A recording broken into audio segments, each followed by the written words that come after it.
سیلابی پانی سے ہلاکتوں کا سلسلہ نہ تھما۔ پنڈی بھٹیا میں سیلابی پانی کے باعث اکیڈمی کی چھت گر گئی، 6 بچوں سمیت 8 افراد جاں بحق ہو گئے۔ امدادی کارروائیاں جاری، لاشوں کو ملبے سے نکال کر اسپتال منتقل کر دیا گیا۔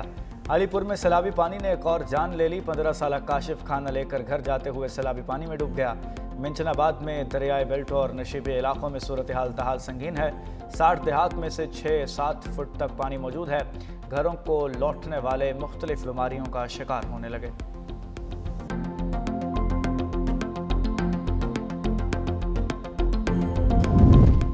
جلال پور پیروالا میں موٹر وے M5 کے مشرقی حصے میں بھی شگاف پڑ گیا، سیلابی پانی کے دباؤ سے دوسرا ٹریک بھی بہہ گیا۔ ملتان سے جھانگڑا تک موٹر وے 8ویں روز بھی بند۔ وفاقی وزیر علی پرویز ملک کا جلال پور پیروالا کا دورہ، پانی کے بہاؤ روکنے کے لیے شگاف پر کرنے کے لیے کارروائی کا جائزہ لیا۔ شگاف بھرنے کے لیے بڑے پتھر ڈالے جا رہے ہیں۔ کمشنر ملتان نے بریفنگ دیتے ہوئے بتایا، سیلابی پانی کم ہوتے ہی تمام آبادیوں میں نقصانات کا سروے شروع کیا جائے گا۔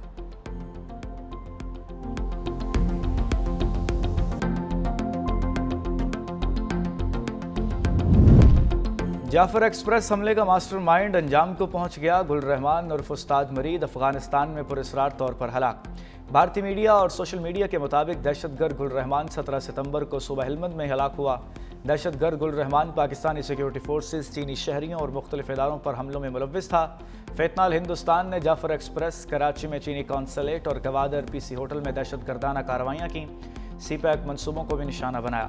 امریکہ فیتنال ہندوستان کے مجید بریگیڈ کو عالمی دہشت گرد تنظیم قرار دے چکا۔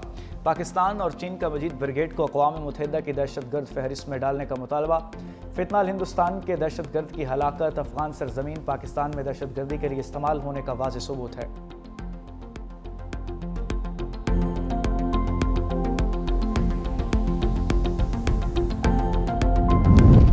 صدر مملکت آصف علی زرداری سے CEO سرین ایئر کی ملاقات، صدر نے سرین ایئر سے طیاروں کی تعداد بڑھانے کی درخواست کی۔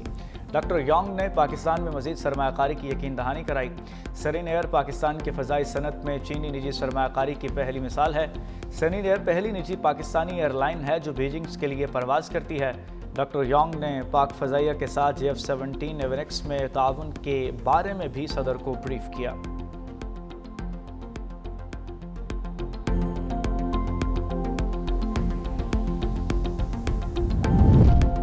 پاکستان میں معاشی نہیں، نیتوں کا بحران ہے، ہمارا اخلاقی دیوالیہ ہو چکا ہے۔ کراچی پاکستان کا سب سے زیادہ امیر شہر ہے جہاں سب سے زیادہ غریب رہتے ہیں۔ MKM رہنما خالد مقبول صدیقی نے کہا، سب سے بہترین دور 8 اگست 1990 سے جون 1992 تک تھا۔ ذرا سی نظر بچتی ہے تو کراچی کے 7 واردات ہو جاتی ہے۔ 1% دینے والوں کے پاس 100% اختیار ہے۔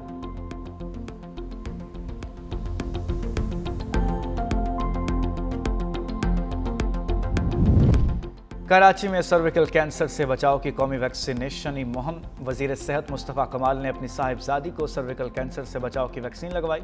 میڈیا سے گفتگو میں کہا، پاکستان دنیا کا 151واں ملک ہے جہاں یہ ویکسین ہو رہی ہے۔ اس ویکسین کے حوالے سے بہت گمراہ کن افواہیں زیر گردش ہیں۔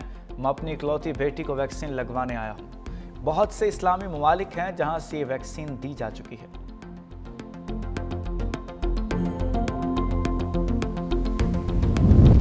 FBI کا سوشل میڈیا پر دولت کی نمائش کرنے والوں کے خلاف کارروائی کا فیصلہ، سوشل میڈیا پر دولت کی نمائش کرنے والے لاکھوں افراد کا ڈیٹا جمع کر لیا۔ پہلے مرحلے میں FBI 1 لاکھ امیر افراد کا آڈٹ کرے گا۔ شادیوں پر بڑے اخراجات کرنے والے نان فائلرز کے خلاف بھی کارروائی ہوگی۔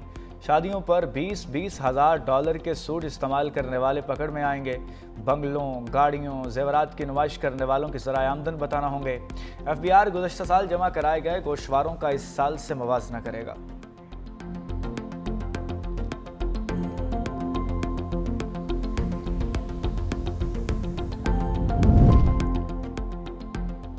اور گجرات کے شہریوں کے لیے خوشخبری، وزیر اعلیٰ پنجاب مریم نواز نے شہر کے لیے ورلڈ کلاس سیوریج سسٹم کی منظوری دے دی۔ نئے سیوریج سسٹم پر جلد کام شروع کرنے کی ہدایت، بارشی پانی کی نکاسی کے لیے مسلسل آپریشن جاری۔ وزیر اعلیٰ مریم نواز سے جرمن ادارے ہوپ چلڈرن کینسر سینٹر کے وفد کی ملاقات، ڈاکٹر اسٹیفن مائیکل کی کینسر کے مریضوں کے علاج کے لیے حکومت پنجاب کی کاوشوں کی تعریف، بچوں کے علاج کے لیے جرمن اداروں کی معاونت پر بھی اصولی اتفاق۔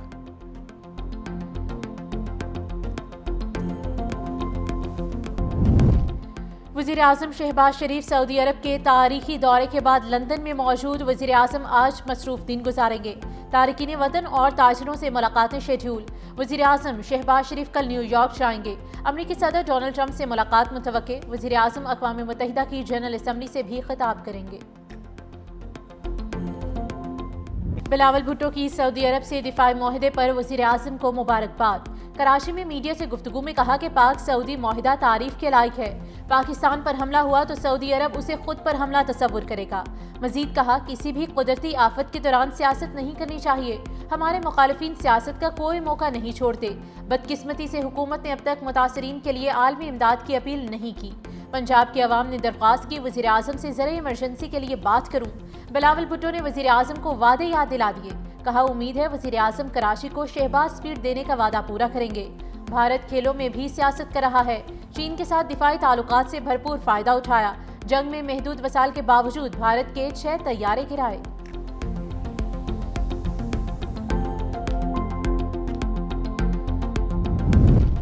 سوشل میڈیا پر دولت کی نمائش کرنے والوں کی شامت۔ ایف بی آر کا دولت کی نمائش کرنے والوں کے خلاف کارروائی کا فیصلہ۔ سوشل میڈیا پر دولت کی نمائش کرنے والے لاکھوں افراد کا ڈیٹا جمع کر لیا۔ پہلے مرحلے میں 1 لاکھ امیر افراد کا آڈٹ کیا جائے گا۔ ذرائع کے مطابق شادیوں پر بڑے اخراجات کرنے والے نان فائلرز کے خلاف بھی کارروائی ہوگی۔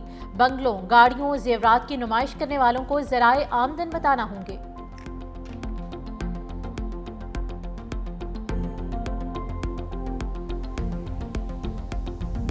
مارکہ حق کے دوران بھارت کی لائن آف کنٹرول پر شہری آبادی پر گولہ باری۔ کمسن مجاہد ارتضیٰ عباس بھارتی جنگی جنون کی بھین چڑھ گیا۔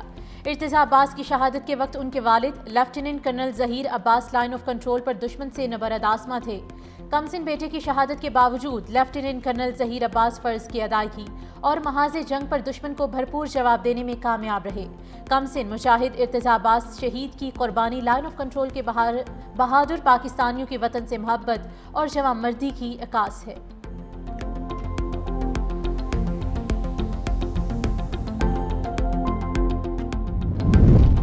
ٹک ٹاکر ثنا یوسف قتل کیس میں فرد جرم عائد ملزم عمر حیات نے صحت جرم سے انکار کیا۔ اسلام آباد کی عدالت میں سماعت کے دوران جج محمد افضل مجوکا نے استفسار کیا، ثنا یوسف کو آپ نے قتل کیا ہے، کیا کہتے ہیں؟ آپ پر ثنا یوسف کا موبائل چھیننے کا بھی الزام ہے۔ ملزم عمر حیات نے کہا کہ اس پر لگائے گئے تمام الزامات جھوٹے ہیں۔ مزید سماعت 25 ستمبر تک ملتوی۔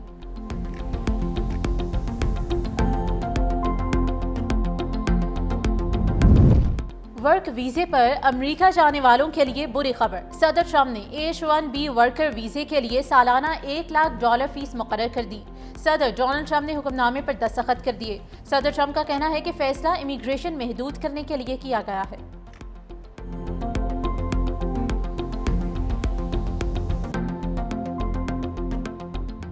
بگرام ایئر بیس خصوصی اسٹریٹجک حیثیت رکھتی ہے، اسے چھوڑنا شرمناک لمحہ تھا۔ بگرام ایئر بیس کی واپسی کے لیے افغانستان سے بات کی جا رہی ہے۔ امریکی صدر ڈونلڈ ٹرمپ کی وائٹ ہاؤس میں میڈیا سے گفتگو۔ کہا بائیڈن نے $350 ارب یوکرین جنگ میں جھونک دیے۔ یوکرین جنگ سے امریکہ پیسہ کما رہا ہے۔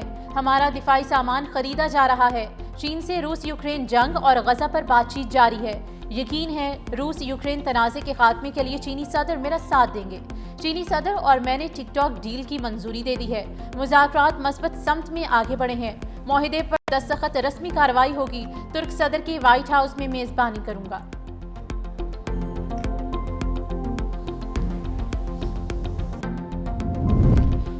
پرتگال کا بھی فلسطین کو بطور ریاست تسلیم کرنے کا اعلان۔ پرتگالی وزارت خارجہ کے مطابق باضابطہ اعلان اتوار کو اقوام متحدہ کی جنرل اسمبلی کے اجلاس میں کیا جائے گا۔